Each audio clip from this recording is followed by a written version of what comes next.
La Sociedad Española de Radiodifusión presenta... Ser... ¡Viva la radio! Podcast. Siempre.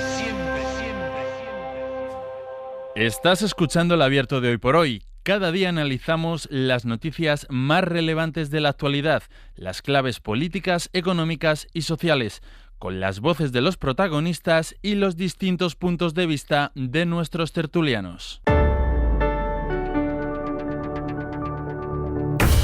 Tiempo para el análisis, tiempo para el abierto en esta mañana de viernes, último viernes del mes de noviembre, cómo se escapan los meses sin darnos prácticamente cuenta. Elena Pisonero, ¿qué tal? Muy buenos días. Pues sí, pasa la vida. Yo cada mañana cuando pongo la fecha en la libreta digo, ostras, tú. Es una buena costumbre. Se ha acabado casi el mes de noviembre. Ignasi Guardans, buenos días. Impresionado con el paso del tiempo también. ¿Verdad, no? Mucho. Josep Ramoneda, buenos días. Hola, buenos días. Y además, cuando uno ya tiene una edad, quiere que el tiempo como que se frene, ¿no? O sea, ¿por qué no va un poco más lento esto? Pero no. Un día menos. Ramoneda, no empecemos así. Muy optimista. Sí.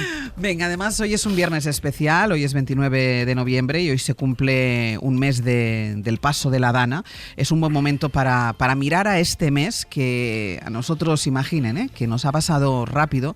Imagínense a todos aquellos que han estado, primero, que sufrieron las consecuencias de la Dana, que intentan recuperar algo que se parezca a la normalidad de antes, para lo que yo creo que falta muchísimo tiempo, que siguen necesitando ayuda y que hoy lanzan prácticamente un grito unánime desde cualquiera de las localidades afectadas, que es: no se olviden de nosotros, porque esto no ha acabado, esto sigue. Yo quiero irme a uno de los lugares que fue centro de nuestra atención hace un mes, es la localidad de Alfafar. Juan Magraner, buen día. Buen día. Quiero, antes de preguntarte por cómo están y cómo estamos pensando en lo que pasó hace un mes, quiero que te escuches a ti mismo y quiero que los oyentes escuchen lo que nos contaba una mañana, 2 días después de la Dana. Era un viernes, igual que hoy, pero de hace un mes. Quiero que todo el mundo escuche lo que nos contaba Juan Magraner esa mañana en una crónica que nos dejaba a todos. Él lo tenía, el corazón encogido, porque además él y todos nuestros compañeros de Radio Valencia hablan de su vida. Hablan de una zona devastada, pero hablan de mucho más que eso. Hablan de la vida, porque conocen cada palmo del territorio que nos estaban describiendo entonces absolutamente destrozado. Y yo quiero que escuchen lo que nos contaba hace un mes Juan Magraner desde Alfafar. Estoy en la avenida de Alfafar, justo en el límite con Benetúser. Aquí hay varios pasos subterráneos por debajo de las vías del tren. Están llenos de agua, de hecho hace nada, 1 minuto que acaban de apagar uno de los motores que la estaba extrayéndola, y llenos de coches. Nadie ha entrado todavía aquí. Varios guardias civiles con los brazos en jarras me decían que no con la cabeza. Me acercaba a ellos. Soy periodista. Esto es horrible, me han contestado, y a continuación me han dicho: hay más así, allí hay otro. Y es cierto, allí está el otro, a pocos metros, donde ya trabajan bomberos. Me dicen que de Fuengirola. En este paso inferior acaba de entrar ahora mismo un bombero, por primera vez desde la Dana. Hay decenas de coches amontonados dentro. Juan, esto eran 2 días después, Era 2 días después del paso de la Dana. Para que se hagan una idea, hasta 2 días después, cuando empezó a bajar el nivel del agua, no se pudo acceder a esas zonas, todavía con la incertidumbre de qué pasaría cuando fueran retirando esos coches que se habían quedado bloqueados en ese puente. Juan, ¿tú has vuelto hoy a Alfafar? Sí, estoy en el mismo lugar. En el mismo punto. ¿Cómo es hoy la fotografía en ese punto? El barro ya no me llega a la pantorrilla, pero pica la garganta. Hay muchísimo polvo en el ambiente. Hay cintas por todas partes de la policía, de los bomberos, cintas blancas y rojas para impedir el paso. He hecho parte del recorrido que hice hace un mes, aquella mañana. La verdad es que parece una eternidad y las cosas han cambiado. Eso es cierto. Ya no hay más de 100 coches hechos un ovillo en este paso inferior que comunica Alfafar con Benetúser y que, por cierto, todavía sigue intransitable. Lo más feo ya no está en el pueblo. Lo más feo se queda en las afueras. Se queda en el polígono industrial, absolutamente devastado. Se queda en una zona comercial que hoy sí que va a vivir de verdad un viernes negro. Todavía vemos a escolares y a personas mayores con botas de agua, muchas mascarillas, camiones todavía para retirar vehículos, camiones de desatasque de los desagües. Todo eso, lo más gordo, lo peor, ya no está. Pero es que tampoco está la Pelu, tampoco está el súper, tampoco está la consulta del fisio. Los coches se han convertido en bicis y patinetes. ¿Cuándo abrirá el horno? O más todavía, pregunto. abrirá, hay mucha tristeza y un no gracias, no tengo nada que decir. Y tampoco hay voluntarios ni apenas militares ya. Juan, gracias. Un abrazo.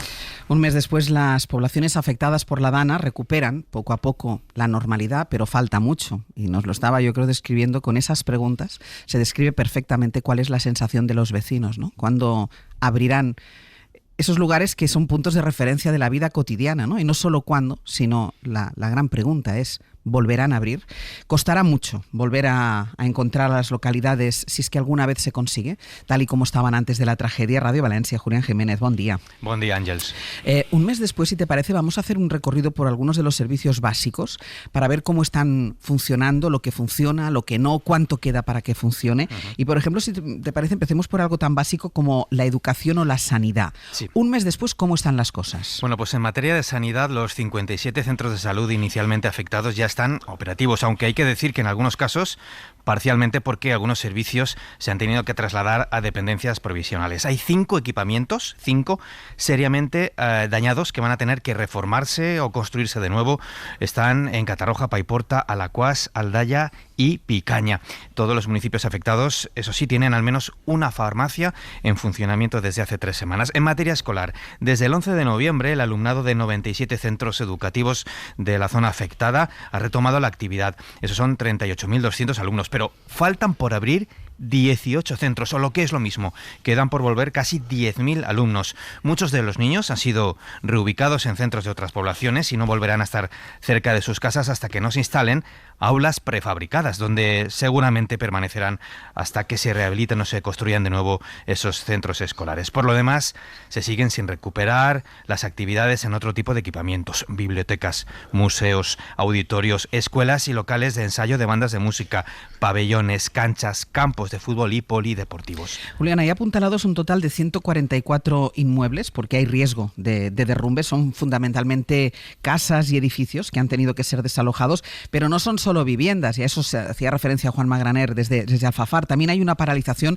de la actividad comercial. Sí, las más castigadas son las pequeñas tiendas, los establecimientos minoristas de los que hablaba Juan, que suelen ser establecimientos instalados en plantas bajas donde ha llegado el agua hasta los 2 metros. Se han reabierto muy pocos locales. Se calcula que de los 8.100 comercios que hay en esa área afectada por la Dana, el 65% podrían haber sufrido daños directos. En cuanto a los mercados municipales, donde vamos a comprar el producto fresco, 10 mercados presentan importantes daños: el de Albal, el de Aldaya, el de Alfafar, el de Algemesí, el de Benetúser, el de Catarroja, el de Chiva, el de Paiporta, el de Picaña, el de Sedaví. En total, 200 vendedores afectados. Mientras, las principales cadenas de supermercados han logrado poco a poco reabrir buena parte de sus establecimientos. Por contra, siguen sin tener fecha de reapertura los principales centros comerciales y grandes superficies. Y en cuanto a polígonos industriales, la cosa va por barrios. Algunas naves han podido retomar la actividad, otras muchas siguen teniendo varo. Se calcula que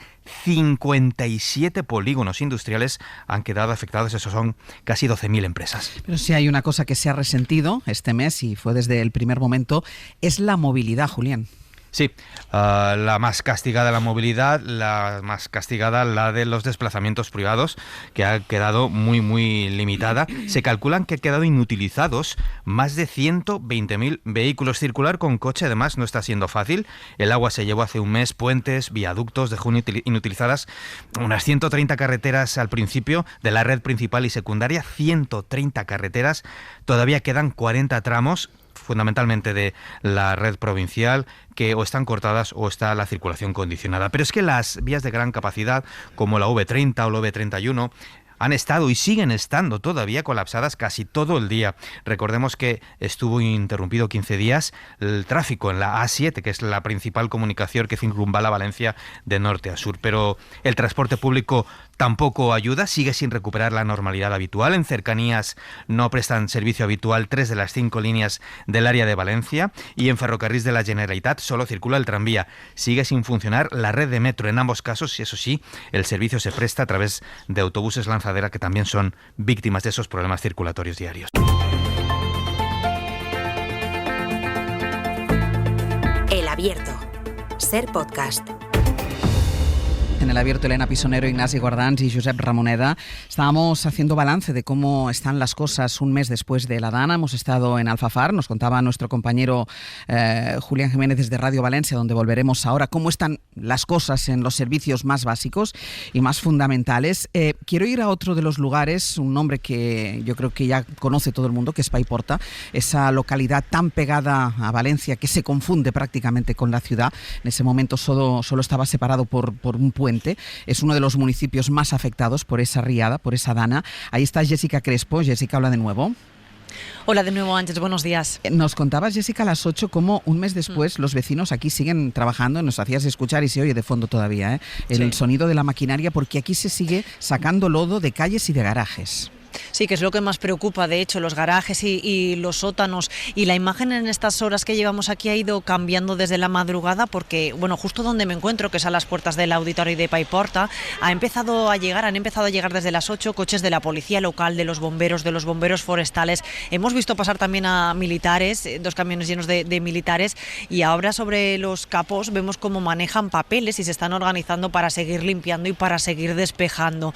Y estos uniformes pues muy llamativos, de color naranja, de color amarillo, verde militar, conviven con los camiones y las furgonetas que están limpiando pues estos espacios, que son los que más preocupan, los garajes, los sótanos y también el alcantarillado.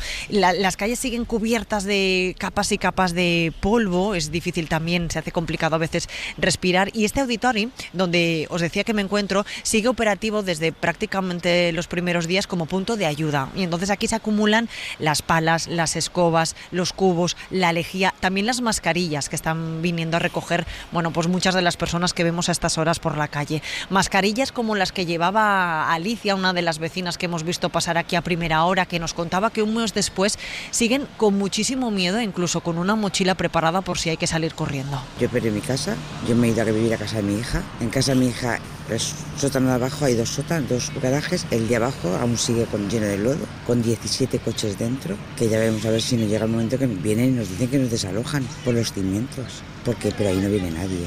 Entonces estamos también, tenemos una mochilita hecha por si nos toca salir corriendo.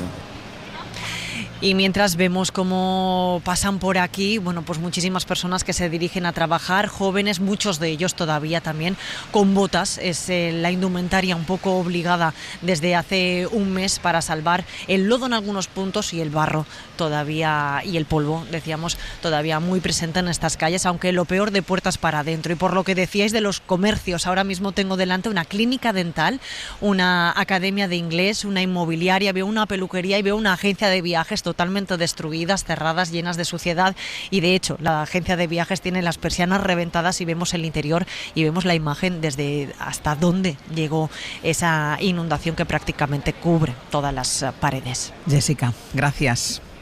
A ti, hasta ahora. Les decían a nuestros compañeros que están sobre el terreno esta mañana, algunos vecinos que se sintieron solos al principio y que se sienten solos al final. Escuchábamos ahora este testimonio que nos traía Jessica, los garajes que siguen todavía con lodo, con vehículos, y siguen viviendo con el miedo del efecto que eso pueda tener para la resistencia del propio edificio. Allí en Paiporta, ayer hubo un pleno municipal con la presencia de un buen grupo de vecinos, y fue un pleno tenso en el que los vecinos que acudieron pedían, exigían soluciones. El problema es que no sabéis nunca nada. Aquí venimos a por soluciones y nos habéis metido un mitin político, me da igual que sea rojo, azul. ¿Qué te harías con el lodo y el agua?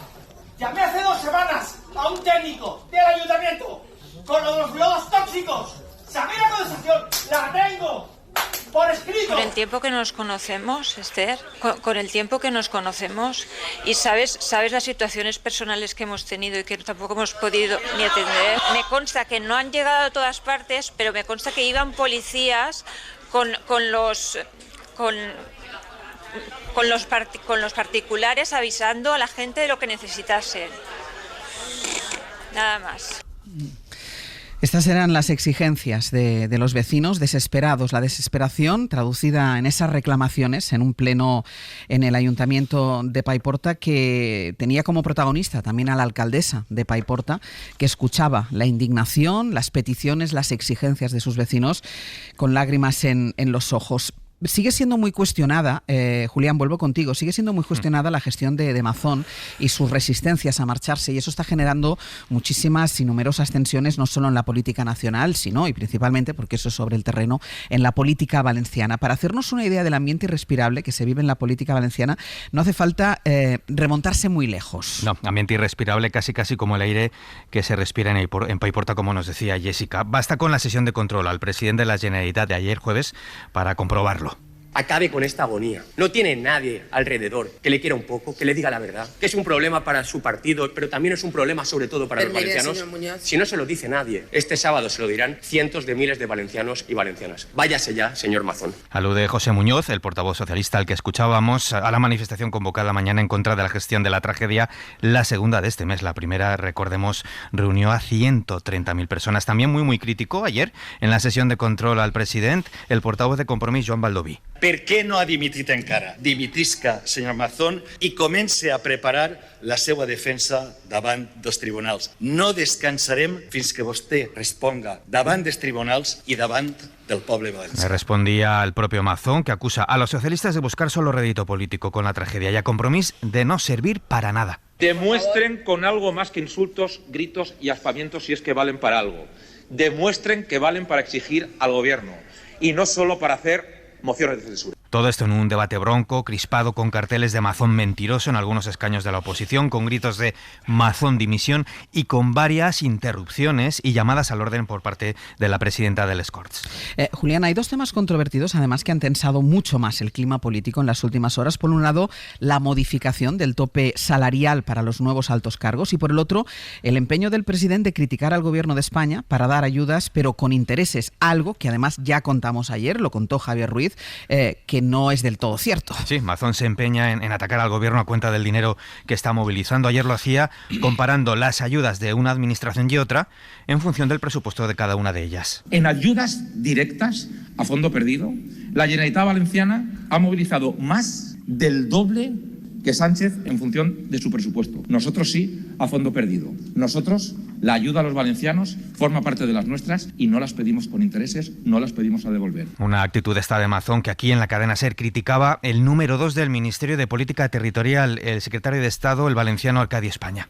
Polemizar sobre las ayudas, hacer que esto sea una competencia, es desenfocar. Y me parece en algunos aspectos un insulto a las personas que necesitan esas ayudas. Y el otro asunto controvertido, como decías, el de la subida del tope salarial para los nuevos altos cargos. Ya hemos contado que el Consell dice que es para captar talento, aunque muchos sostienen que esta decisión tiene un principal beneficiario, el nuevo vicepresidente para la reconstrucción, el teniente general Gant van Pols. Yo tengo una carrera administrativa de 44 años, tengo unos derechos retributivos consolidados y en la Administración General del Estado los derechos retributivos consolidados se respetan siempre. Son estas las únicas declaraciones que los medios de comunicación pudimos arrancar ayer al nuevo vicepresidente, al estar ayer fuertemente escoltado por los servicios de seguridad del Parlamento Valenciano. Algo casi inédito hasta ahora, Àngels. Juli, gracias. A vosotros. Guardans, dos planos que corren paralelos y de espaldas. La desesperación de los vecinos de las zonas afectadas, que siguen necesitando ya no solo los paquetes de ayudas, que también y sobre todo, pero lo más básico, que es conseguir limpiar, conseguir poder recuperar un poco de normalidad. Y luego está el plano político, con la incapacidad de Mazón, primero para explicar lo que pasó esa tarde de la Dana, hace exactamente un mes, y todo el ruido político que esto genera. Sí, hay tantos ángulos, Àngels, que sí. No sé por dónde empezar. Los oyentes tienen que saber que los que participamos en esto estamos viendo el vídeo que emite la SER con este programa y claro, yo iba viendo las imágenes que son espectaculares, ¿no? Todas ellas. Así que realmente yo no sé demasiado por dónde tirar. Quiero decir, lo primero es afirmar que no todo es dinero, ¿no? Y que eso es lo que hay que entender, no todo es dinero. O sea, hay ayudas que son a fondo perdido, hay que explicar lo que son, pero es evidente que si va a sobrevivir la panadería o no, si tu casa se va a caer o no, pues eso es inmediato y no lo va a dar una subvención, porque probablemente la subvención llegue tarde para algunos comercios, ¿no? Quiere decir que ese tema de sentirse solos, del peso, la importancia que tiene la política como liderazgo, como acompañamiento, como arropamiento, que es algo que va mucho más allá del BOE y de la capacidad de firmar un decreto y de firmar un cheque. ese papel que ha de tener la política y un gobernante está faltando gravísimamente en Valencia. En Valencia no hay gobernantes en este momento, en el sentido más noble de la expresión. En Valencia hay alguien que está aferrándose a su posición política para intentar sobrevivir, sabiendo que está absolutamente quemado, que no genera ninguna confianza ni en su partido ni en sus ciudadanos, que tiene responsabilidades claras, penales o no ya se verá, pero que lo que claramente no tiene es el más mínimo liderazgo social, la legitimidad que se estudia en las facultades de ciencia política. La legitimidad política la ha perdido toda, Mazón, toda. Tiene la de los votos todavía, mientras no le eche el Parlamento, pero no tiene ninguna legitimidad popular, ni siquiera entre los suyos, se sabe. Y por tanto creo que haría un gran favor a Valencia y a esa situación anímica que tienen todas las víctimas, pues dejando paso a otra persona de su propio partido, si hace falta, porque es verdad, ideológicamente la mayoría es la que es, de su propio partido, pero dejando paso a otra persona que arranque con eso que falta en Valencia, que es liderazgo político, empatía, capacidad de sentir que la gente tiene un gobernante que se está preocupando por ellos en lugar de estar intentando salvar su situación, ¿no? Eso a mí me parece que es un ángulo tremendamente importante. Y luego ya, bueno, yo echo de menos, en el caso del gobierno, de la Administración General del Estado, algo de autocrítica. Es decir, y lo entiendo, porque efectivamente la situación es tan salvaje sobre lo que hizo Mazón y su comida, su negligencia grave, gravísima, que claro, parece que por el otro lado todo fuera perfecto, y no, por el otro lado no todo fue perfecto. Y hay que poderlo decir sin repartir culpas, porque efectivamente la responsabilidad directa sobre esos muertos o lo que ocurrió en La Dana está en Valencia. Sobre la emergencia. Sobre la emergencia inmediata, eso está Sí. clarísima que está en Valencia, pero sobre la planificación a largo plazo, sobre la atención de la emergencia después, sobre la velocidad con la que se trataron, sobre el por qué no se tomaron ciertas decisiones, y ahora yo todavía echo de menos pues quién está haciendo, a lo mejor está ocurriendo, pero me gustaría saberlo más o que se publicitara más, medidas más de largo plazo, de ordenación del territorio, de revisar todo ese tema de fondo que está aquí, que ese sí toca la Administración del Estado y que no lo estamos viendo, ¿no? Elena. Sí, bueno, yo creo que estamos haciendo lo que podemos hacer en este momento es efectivamente no olvidarnos de lo que está ocurriendo, pero la imagen que hemos trasladado es de devastación, en la que falta de todo, salvo lodo y polvo, y soledad, desamparo, desesperanza, y eso es lo que me llevaría al papel, un poco en la línea de lo que decía Ignasi, de lo que debe ser el liderazgo político, que está dando una imagen lamentable, y estoy contigo, mires por donde mires, porque parece claro preservarse en el poder o ver cómo salvas la cara en lugar de ofrecer lo que las personas legítimamente están exigiendo, que es desde luego un cierto amparo y desde luego ofrecer un marco de futuro y de solución y no de batalla pequeña por la supervivencia de las personas concretas que están ejerciendo un papel en las administraciones, ¿no? Yo creo que políticamente es terrible la imagen de decir, bueno, pues esto es un tema de este otro, que se queme, porque siendo una competencia inicial de Valencia, la magnitud de la desgracia nos concierne a todos, ¿no? Y sobre todo, y ante todo, al gobierno central. Yo creo que eso pasará factura, no me cabe la menor duda, porque la gente un mes después sigue creciendo esa desesperación, tiene a la alcaldesa que tiene a primera mano trasladando su ira, su descontento, y yo creo que ante esas llamadas no puedes mirar para otro lado.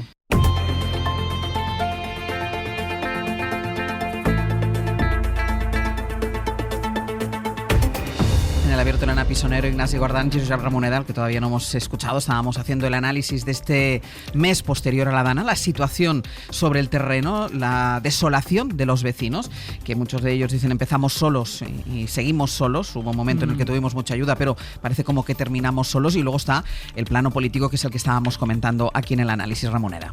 Me has dejado para la prórroga, ¿no? No, te he dejado como el cebo para la vuelta de publicidad, para que nadie se fuera. Muy bien, así me gusta. No, vamos a ver, dos cosas. Una primera que quiero decir que es muy importante estar allí y por tanto encuentro magnífico que se haya dedicado todo este tiempo y mucho más a lo que está pasando allí, porque es verdad que estas situaciones crean unos momentos de impacto inicial que son el foco de todos, pero la reconstrucción es cosas larguísimas, dejan huellas terribles, problemas personales de todo tipo y por tanto la gente sufre un largo tiempo y necesita empatía y necesita presencia y necesita saber que está en el mundo, ¿no? Y además en el caso de Valencia en que se han encontrado con un presidente que hace todo lo contrario, es decir, que es un ejercicio, me parece, casi canónico de la miseria de la política. Es evidente que Mazón tenía que haberse ido el primer día y esto lo sabe todo el mundo, incluido el presidente del PP, incluido Feijóo, que una vez más demostró que mucho ruido pero poca autoridad y fue incapaz de imponer una decisión que era elemental y que solo desde una cierta mediocridad se puede no entender que es que en aquel momento tenía que irse y el resultado será que se acabará yendo pero con una larga y terrible agonía, ¿no? ¿Y qué ocurre? Pues eso, que la ciudadanía valenciana pues se siente de los lugares en los que ocurrió la tragedia, se siente lógicamente abandonada, se siente lógicamente sola.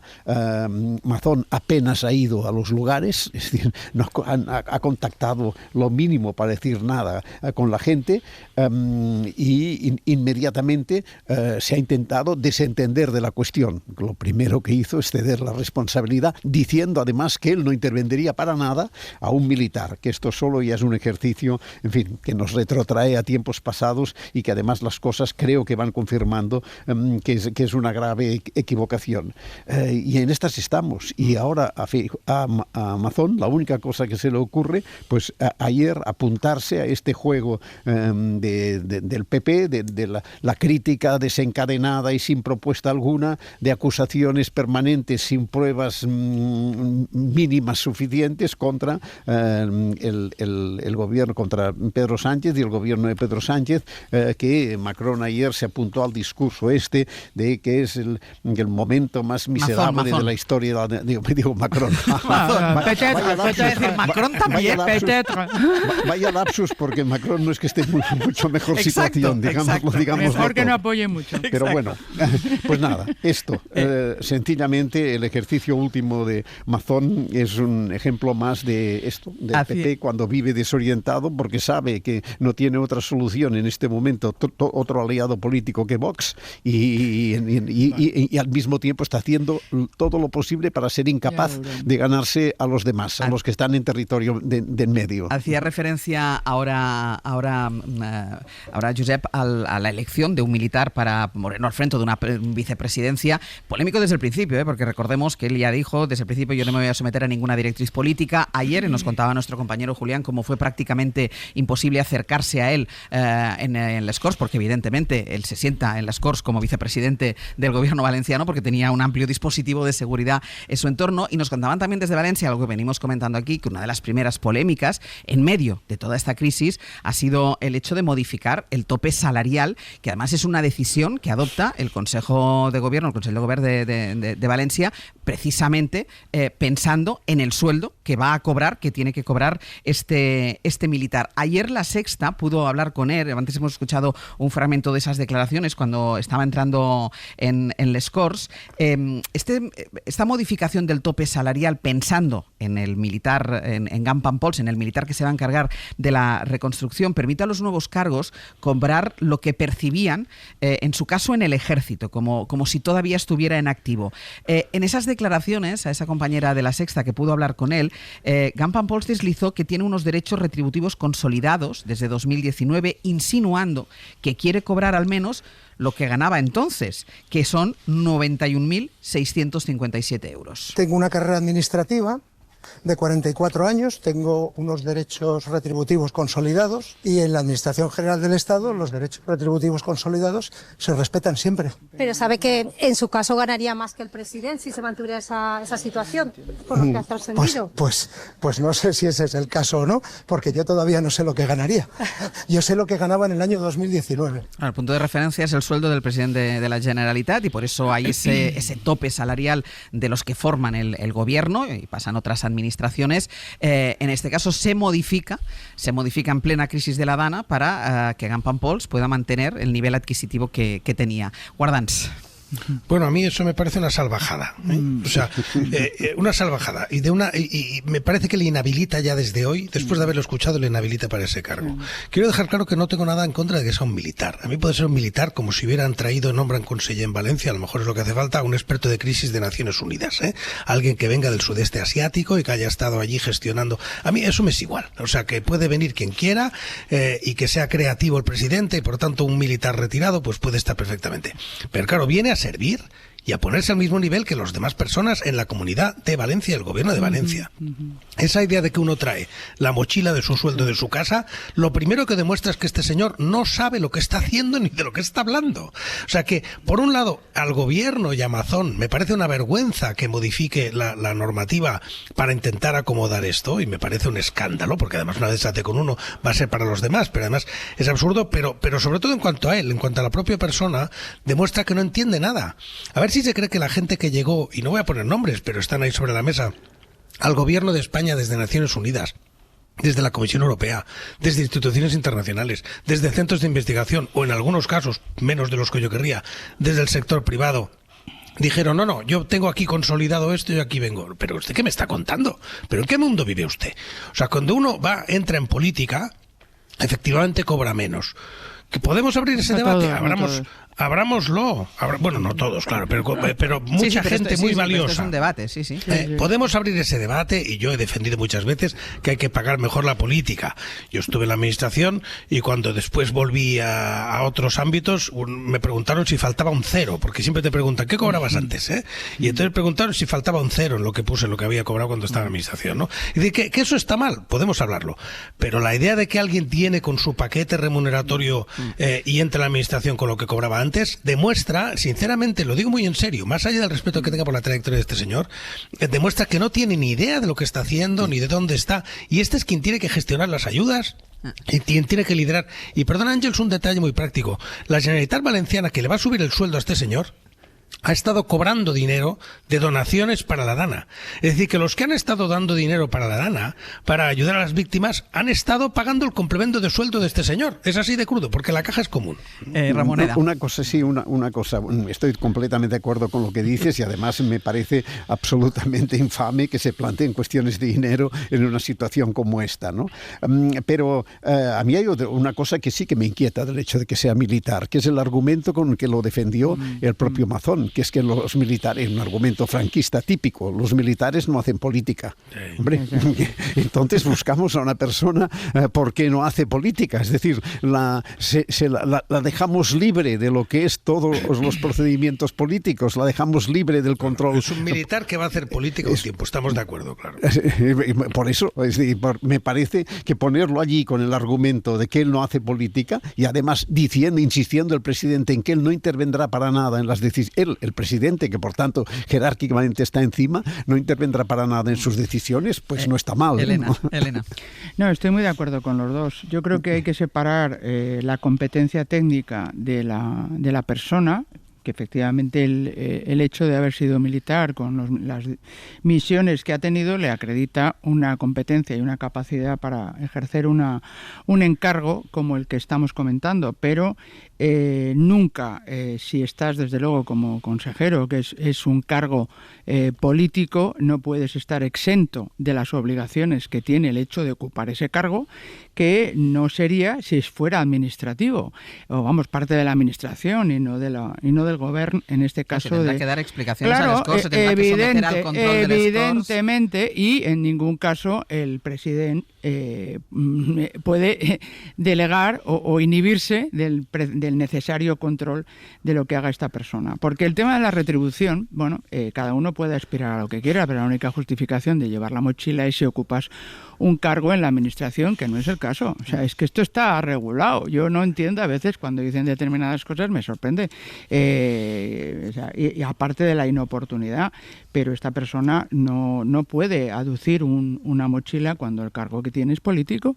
Lo mire como lo mire, porque es así, la mochila existe cuando estás ocupando un puesto dentro de la administración y no cuando eres un cargo político, que como tal, efectivamente, no puedes inhibirte de tu responsabilidad máxima, que estoy de acuerdo con vosotros. Es decir, además desprestigia la política. ¿Qué pasa? Que los que ocupan cargos públicos, que yo los he ocupado y por eso lo digo en primera persona, somos incompetentes y tienes que buscar a alguien de fuera que dice no regirse por la política para hacer un cargo que necesariamente es político.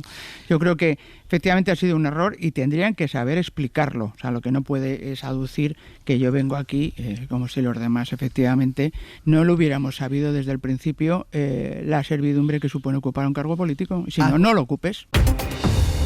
En el abierto, Elena Pisonero, Ignasi Guardans y Josep Ramoneda. Y nos vamos a ir a Sevilla y está nuestra compañera Ana Fernández Vilá. Ana, buenos días. ¿Qué tal, Áñez? Buenos días. Porque allí comienza hoy el Congreso Federal del Partido Socialista en un momento, vamos a decir, no sé si complicado, tenso, convulso para el partido. En los últimos días son varios los frentes judiciales y políticos que se le han abierto al Partido Socialista y que tensan evidentemente al partido. Aunque tanto desde el Gobierno como desde el PSOE se resta valor a todo esto, creen que todo acabará resolviéndose bien y dicen, Ana, que están centrados en lo importante y que lo importante hoy es precisamente el inicio de ese Congreso. Sí, aquí en Sevilla ya está todo preparado para este 41 Congreso del PSOE que van a convertir en un auténtico cierre de filas. Ahora mismo es verdad que están todos en vilo por la declaración de Lobato ante el Supremo. Son conscientes de que lo que salga de ahí puede marcar el inicio de esta cita, pero lo que nos repiten en público y en privado es que no hay nada y aseguran que están volcados en este Congreso Federal que empieza ya esta tarde precisamente con José Luis Rodríguez Zapatero. Es el plato fuerte de hoy y quién mejor, dicen en el PSOE, para levantar el ánimo de los socialistas en estos momentos. Sánchez ha convocado este Congreso un año antes de lo previsto para rearmar el partido para el próximo ciclo electoral y su plan es hacerlo a través de una gran renovación territorial que quiere acometer en buena parte de las federaciones y que ya se ha precipitado en Madrid tras la salida de Lobato. Muchos territorios llegan tensos por esto, ¿no? Por su futuro, pero no se esperan este fin de semana enfrentamientos internos. La crisis en Madrid, que amenazaba con enturbiar el Congreso, ya se ha resuelto y el debate sobre la financiación autonómica, que era el principal foco de las tensiones, llega muy descafeinado después de que la dirección se haya encargado de hacer una propuesta en su ponencia lo suficientemente ambigua para no abrir una guerra interna. De hecho, ayer mismo García Page, que es el principal crítico ahora mismo de Sánchez, reconocía que era un buen texto. Así que lo que vamos a ver este fin de semana aquí en Sevilla, lo que esperan todos, es a un PSOE apretando filas y conjurando para hacerle frente a lo que denuncian que es una ofensiva judicial orquestada por el PP. Y de aquí saldrá también la nueva dirección de Sánchez. Nos dicen las fuentes con las que hablamos que habrá cambios, pero que quiere mantener en el puente de mando a María Jesús Montero y a Santos Cerdán. Eso lo sabremos el sábado por la noche y el domingo Sánchez será ya proclamado por cuarta vez secretario general. Ana, gracias. A vosotros. Ramoneda, yo no sé si esperaba Sánchez un Congreso tranquilo, porque nada de lo que pasa en torno a Sánchez es tranquilo desde hace mucho tiempo, pero claro, tampoco sé... Eso le aburriría. Tampoco sé si esperaba que, bueno, pues Víctor de Aldama hablando, el caso Koldo, las imputaciones del fiscal general del Estado, la investigación a su mujer, a su hermano. No sé si esperaba que tantas cosas vinieran a enturbiar un Congreso que es verdad que quiere cerrar filas en torno al líder, a Pedro Sánchez, pero que tiene tantísimos frentes abiertos. Que vamos, que no es fácil. Seguramente que no se esperaba tanto ruido, ¿no? Pero también es verdad que es este tipo de situaciones que a él le gustan y que a él le crecen. Totalmente. Y veremos cómo la torea, ¿no? En El País publica hoy una foto que me parece extraordinaria, que es 2021, hace solo tres años, Sánchez abrazándose con Felipe González en el Congreso. Parece que haya pasado una eternidad. Exactamente, ¿dónde están uno y otro ahora mismo, ¿no?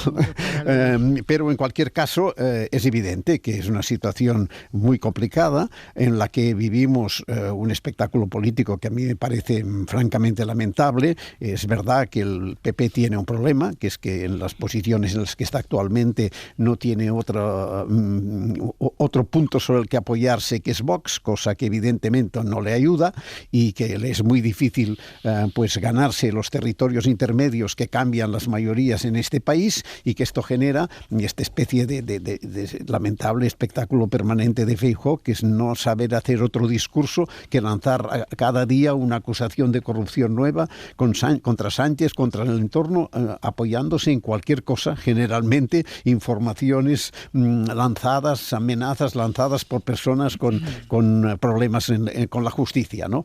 Bueno, si hay corrupción, que se aclare y que se vea, pero que un partido político de oposición no tenga otro recurso que vivir de esto, me parece que genera una situación de crispación, que es la que hay en este momento en el escenario, además con un apoyo importante de un sector de la prensa a estas campañas. Es lo que hay en el escenario. Lo que hay que ver es qué pasa ahora en la versión interna del Congreso, es decir, cómo se nota, qué se transmite de esto en el Congreso, en un momento además que el PSOE ha conseguido lo que me parece es una cosa importante, que es captar el momento que vivía Cataluña, que es un momento de pausa, de bajón, después de haber ido más allá de lo razonable, a través de la figura de Illa, que está dando momentos de estabilidad bastante interesantes en Cataluña, ¿no? Pues bueno, este es el contexto.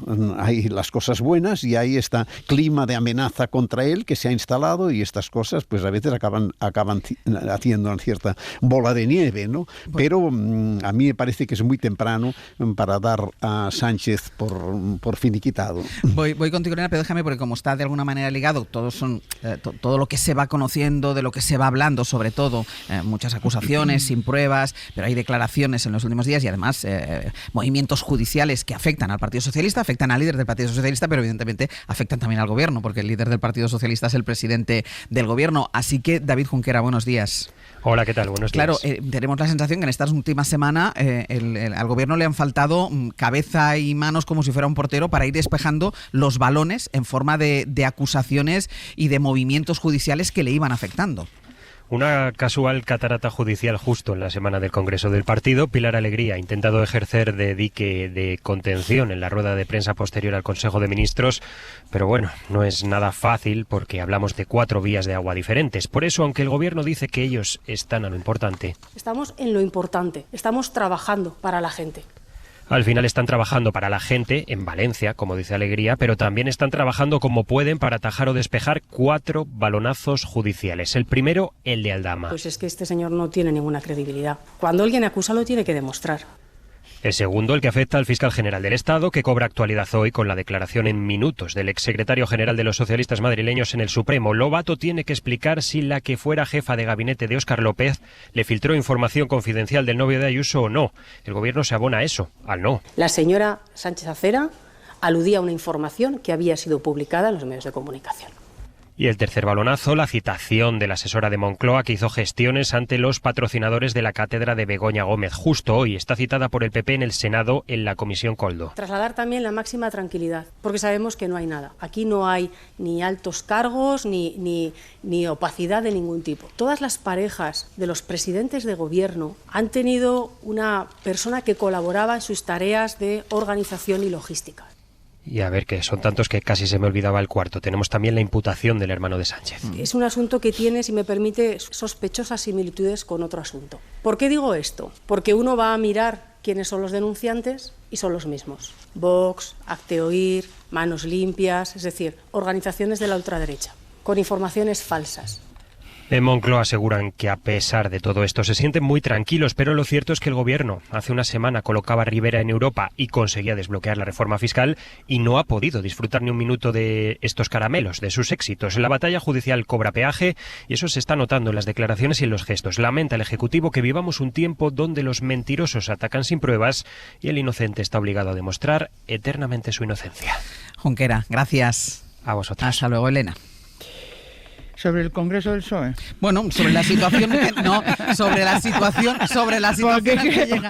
que llega el PSOE en este Congreso.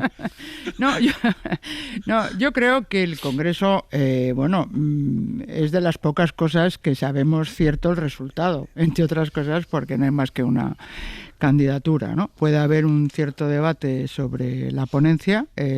Los congresos efectivamente son el evento vertebral de cualquier partido político, pero como digo, las incógnitas están ya despejadas, con lo cual yo creo que no es la mejor película de suspense esta, el Congreso de Sevilla. Eso está claro. Ahora, yo creo, por lo que escuché también al presidente en su comparecencia en el Congreso, que lo que intenta reflejar es una realidad paralela que no es la que estamos nosotros dibujando, ¿no? Yo creo que parte de esa premisa de no reconocer una realidad que los demás se empeñan en describir porque es lo que está pasando, ¿no? Lo hemos hecho ahora mismo, 4 frentes judiciales, y parece que efectivamente esto queda fuera de lo que es la burbuja, que para mí claramente es una burbuja, el Congreso del PSOE, en el que, como digo, todo es predecible. Yo creo que el presidente efectivamente se crece, tiene defectos que yo he mencionado, pero también le voy a reconocer las virtudes, y es una persona con una capacidad enorme de gestionar los momentos, los tiempos, y crecer ante la adversidad y trasladar la sensación de tranquilidad en mitad del caos. Y eso es bueno para liderar, pero puede ser malo si efectivamente te alejas mucho de lo que siente la gente y de lo que sienten en concreto ahora dentro del Congreso muchas personas del partido que ven que no pueden hablar ni discrepar. Por eso creo que no va a haber ninguna novedad, francamente. Guardans.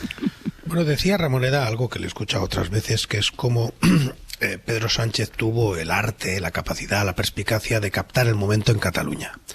Y es algo que puedo estar de acuerdo y que yo he discrepado en algún momento de lo que, de alguna de las medidas que llevaron a eso, no de la figura de ella, sino de alguna de las medidas. Pero en todo caso es un hecho objetivo, sí, eso tuvo esa capacidad, ¿no? Y por eso, porque ha sido capaz de tenerla, es por lo que me parece que merece la pena señalar cómo no la tiene en muchas otras cosas. Porque da la sensación de que Sánchez no entiende Madrid y no entiende lo que está ocurriendo en el resto de España. Y o no lo entiende, o no lo quiere entender, o está haciéndolo compatible, no lo sé, o le da prioridad a otras cosas. Porque lo ocurrido en Madrid, por ejemplo, más allá del tema judicial, es un tema político de fondo. O sea, si el señor Lobato se va al notario y tiene esa actitud y es que suena deslealtad, es porque también hay una desconfianza de fondo inicial brutal. Yo he hecho un esfuerzo muy tonto esta mañana, ¿no? Así que venimos a hacer con los deberes. He ido a Google a buscar fotos de Lobato con Pedro Sánchez. No ahora, no en la última semana, no. En todo el tiempo en el que Ayuso ha centrado su campaña en Pedro Sánchez. Su acción política en Pedro Sánchez. Entonces lo normal sería que Pedro Sánchez no solo le contestara a Ayuso, sino que trabajara políticamente con el líder de su partido frente a Ayuso. ¿Dónde está eso? ¿Ustedes han visto eso? Yo no. Bueno. Quiero decir que en esa situación, muy poco, algún mitin y tal, pero una complicidad no.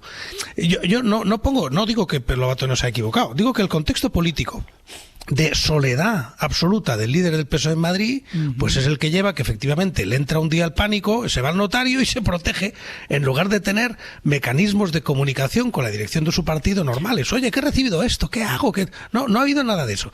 Ese es parte del contexto, ¿eh? No aislemos, porque si no aquí vamos informando, contando cosas como con fotos separadas, aisladas. No, aquí hay un contexto de aislamiento total del líder del socialismo en Madrid, como ya había ocurrido antes, y al que ahora se le cambia como un cromo, después de que haya cometido un error. Insisto, yo no digo que esté bien irse al notario a llevar un texto de WhatsApp.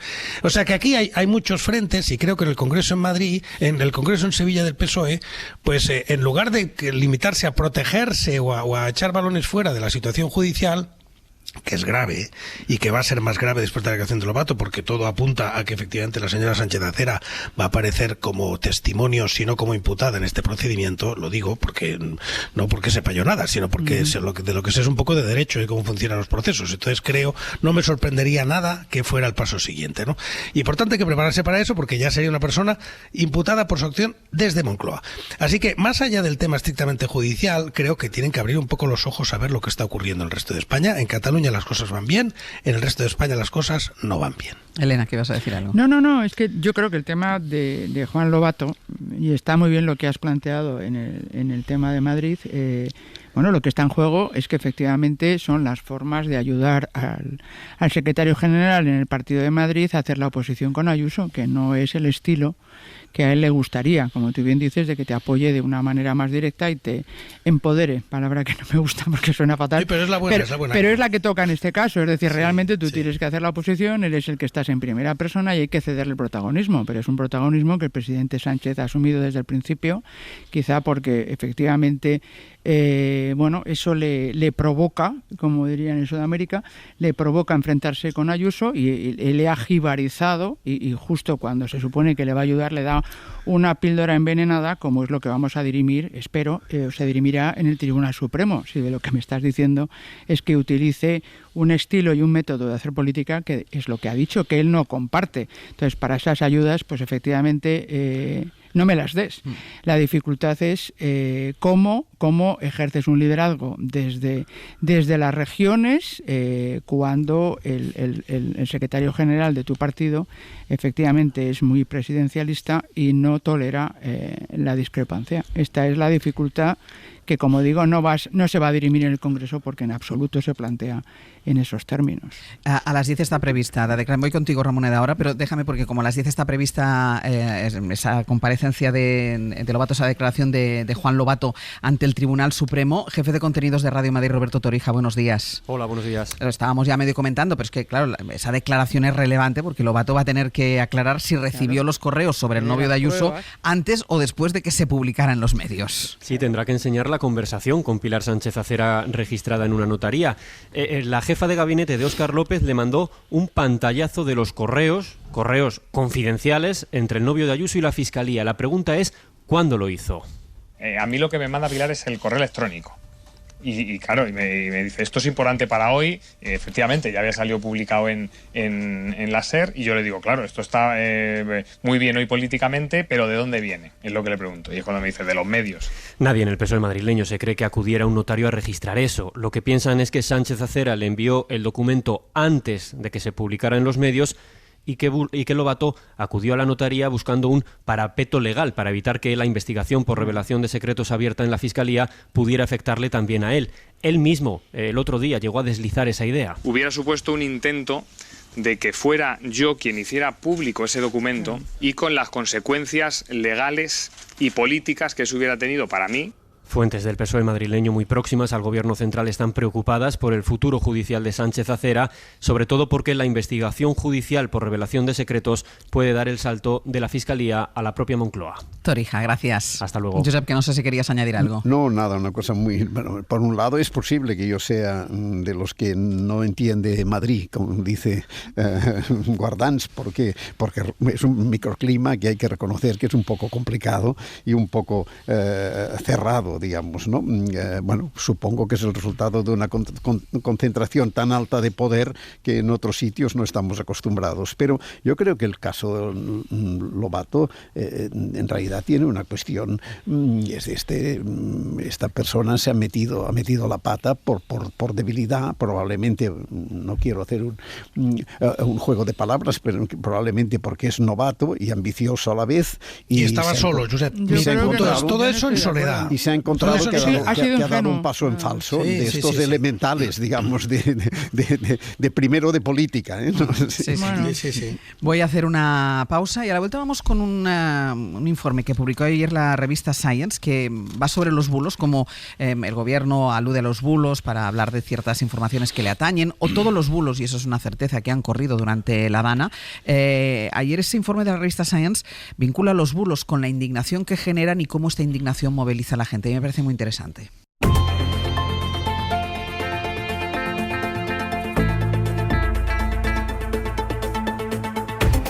En el abierto, Elena Pisonero, Ignacio Guardans y Josep Ramoneda. Vamos con esa información que publicaba ayer de Science, ese informe, porque hablamos mucho últimamente de las fake news, de los bulos, de las mentiras, que corren además muchísimo por las redes. El otro día, una encuesta del CIS hablaba del porcentaje elevado de ciudadanos que deciden su voto en función de lo que se cuenta en redes. Y claro, que una revista como Science le dedique un apartado a cuál es el mecanismo que hace que los bulos movilicen a la gente, nos parece, Bayo, interesante contar. Sí, dicen los expertos que en cualquier catástrofe natural, sea un terremoto, una inundación, lo primero que tiende a faltar es el agua potable y también, casi inmediatamente después, la información potable.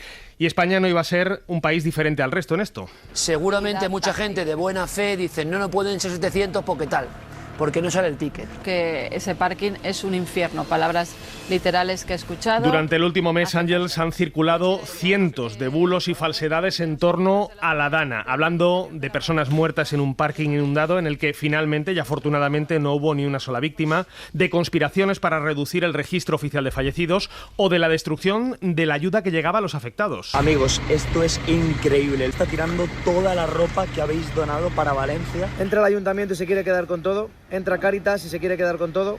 Solo preguntan cuáles son las cosas de mayor valor, qué maquinaria hay, qué generadores, qué baterías, qué equipos caros. Solo les interesa eso. Dicen que la ropa se tira. Mis cojones. 2 de cada 3 españoles nos hemos topado con vídeos como estos. Con esto aparece en las redes sociales. Es que literalmente, bueno, en las redes sociales y en los medios, de comunicación afianzados. Bueno, según una encuesta de More in Common, 2 de cada 3 de nosotros nos hemos cruzado en las últimas semanas con alguno de esos bulos y lo más preocupante es que muchas personas no tienen reparos en propagar esas informaciones, pseudoinformaciones, a sabiendas de que no son ciertas. Y aquí está la clave de ese estudio de la Universidad de Princeton que publicaba ayer Science. Los bulos se propagan más gracias a la indignación. Los usuarios comparten con mayor facilidad en las redes sociales aquellos titulares que les ofenden, que les enfadan, y ese sentimiento es el que provoca que el usuario tenga el impulso de mostrar su opinión, de alinearse con quienes piensan igual. Eso más allá de cualquier dato objetivo. Así, el enfado actúa como combustible del bulo. Y el algoritmo secreto de las plataformas aviva ese combustible, aviva las llamas y amplifica la difusión de los contenidos más atractivos, que, claro, a su vez suelen ser los más polarizantes, los que más indignan. Un círculo vicioso al que contribuye además, Ángels, que la mayoría de los usuarios de Internet, hasta el 75%, comparte cualquier información que les llegue y les indigna, sea falsa o no lo sea, sin leerla. Así que lo que podemos ver es que la indignación vende, aviva la llama y genera un negocio para unos y un destrozo para la mayoría. Ramoneda, ¿qué te parece esta conclusión?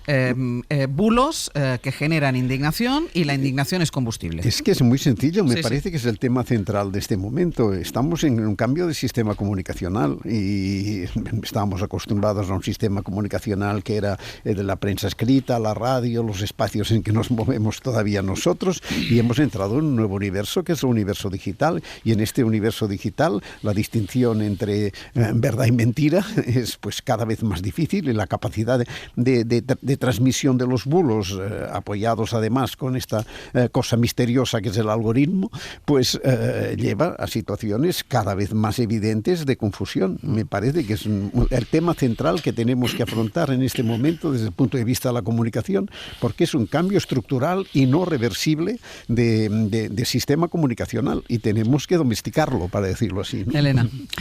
2 puntos. 1, efectivamente el enfado aviva las llamas y quieres creerte aquello que analiza tu indignación, y todo se alimenta. Pero la razón última de todo eso es la desconfianza, ¿no? Es decir, la falta de crédito que se otorga a las instituciones, que para mí es el otro elemento crítico del momento, ¿no?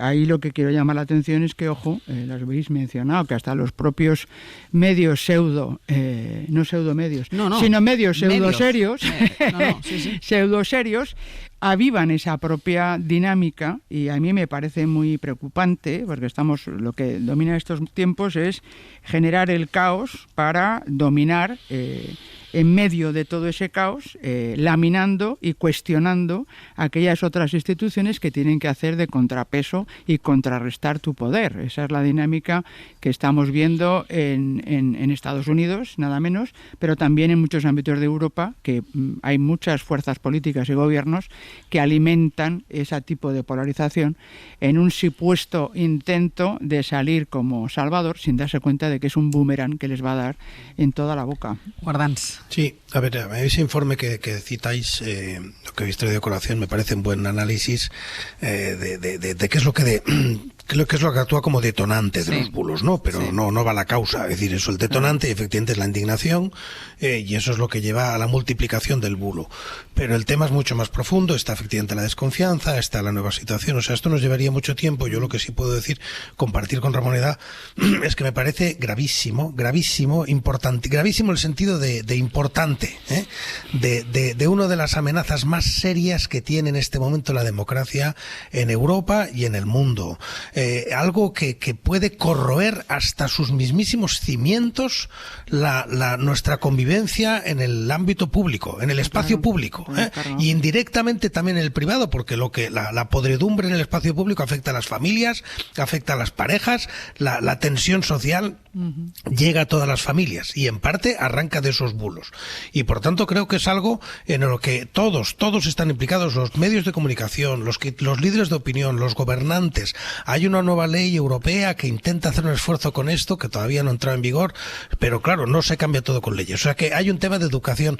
Hay muchísimas cosas que hay que cambiar y hay que educar a la gente a pensárselo dos veces antes de repetir la información, a mirar fuentes. Educar a la gente que me parece, pero después responsabilidad de los medios pseudoserios, como decía. De no multiplicar. Claro, y de los propios la agencia F ha dado 2 mentiras en una semana. O sea, es una cosa espectacular. O sea, nuestro principal trabajo es contrastar y preguntar antes de publicar y contrastar. Claro, si los medios que tenemos que hacerlo no lo hacemos y los portavoces políticos, sean del color que sean, se hacen eco de esos mismos medios, ya puedes educar a la... que yo creo, estoy de acuerdo contigo, lo que dices, Guardans, o sea, hay que educar a la gente dónde se tiene que informar, cuáles son las vías, pero hay que pedir ese plus de responsabilidad, no ese plus, la responsabilidad de los medios de comunicación. Que es algo que no podemos atender con los sistemas normales, sino que debemos ir en profundidad a esto, porque solo va a ir a peor. Pero no debilitando los contrapesos y los controles que garantizan que al final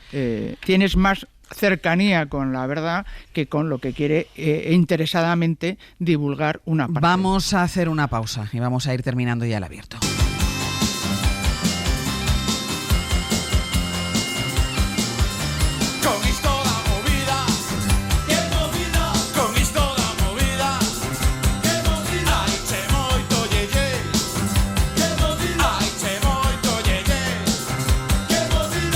Ahora sí, vamos a ir terminando el abierto, que están aquí Pepe Rubio, Sergio Castro, buenos días. ¿Qué tal? El que no está Santos Losada. No está, no. Claro, lo digo porque no hay nadie cantando. que tararee la canción. Pero porque no veo yo a Ramoneda tarareando esta canción, no sé. No. Venga, contadnos. Bueno, pues esta canción la ponemos un poco al hilo de que viene Manuel Rivas, que nos presenta su última, el Premio Nacional de las Letras, por cierto, 2024, que nos presenta su última novela, Detrás del cielo, una novela que podemos catalogar de thriller a la gallega, entra a las profundidades del rural gallego, y fíjate, a través de un grupo de cazadores sale el contrabando, el machismo, el racismo, la migración, la trata de blanca, la corrupción política y judicial, sale todo. Sí. Sale todo en 200 y poco páginas. Muy buen libro, además que te va atrapando, con una narración que te va atrapando. Y como hay muchos oyentes que también le han atrapado otros libros, pues le damos el 900, 100, 800 para que empiecen ya a llamar para donar ese libro que les marcó, que les gustó, que releen cada vez que pueden. Llamen a 900, 100, 800, nos dicen cuál es, porque el resto de los oyentes de Hoy por Hoy también tienen derecho a leerlo, ¿eh? Vale. Vale, eso para nuestros... ¿De qué te estás riendo? Bueno, me ha gustado, me ha parecido muy encendido, muy épico. Y por una vez que se acuerda que tiene que dar el teléfono para que los oyentes llamen. Es una suma de muchas cosas bonitas. Déjale, que hoy está lúcido, déjale. Vale, eso para sus ojos, para nuestros oídos, a partir de las 11 con Fernando Neira, historias musicales. Vamos a conocer, por ejemplo, la historia de la última vez que John Lennon se subió a un escenario en un concierto. No era un concierto de él era el invitado de una otra leyenda musical que desvelaremos con Fernando Neira después a las 11. O sea, la última vez que se iba a escenar no era un concierto de... No era un concierto de él. No sabía yo eso. Él se subió como invitado de una leyenda que le invitó a subir. Qué bueno. Y a partir de ahí, cuando se bajó, ya no se volvió a subir. Otra historia es la de los chicos de la banda madrileña Club del Río, a quienes vamos a escuchar y a quien vamos a conocer una de las canciones de su último disco, Canciones Inestimables, que las van a tocar aquí en directo. Después no son canciones, no son inestimables, son villancicos pesados, los de Aitora Elbizua, con el que cerraremos el programa. Nos criticará, dirá todo lo que no hemos hecho bien. Bueno, porque ya sabes que a veces tiene más problemas para encontrar cosas. Muchos problemas. Por cierto, no añado nada más, pero posiblemente sepamos quién es el sustituto de Lobato en las próximas 2 horas. ¿Ahí lo dejas? Ahí lo dejo. Vale.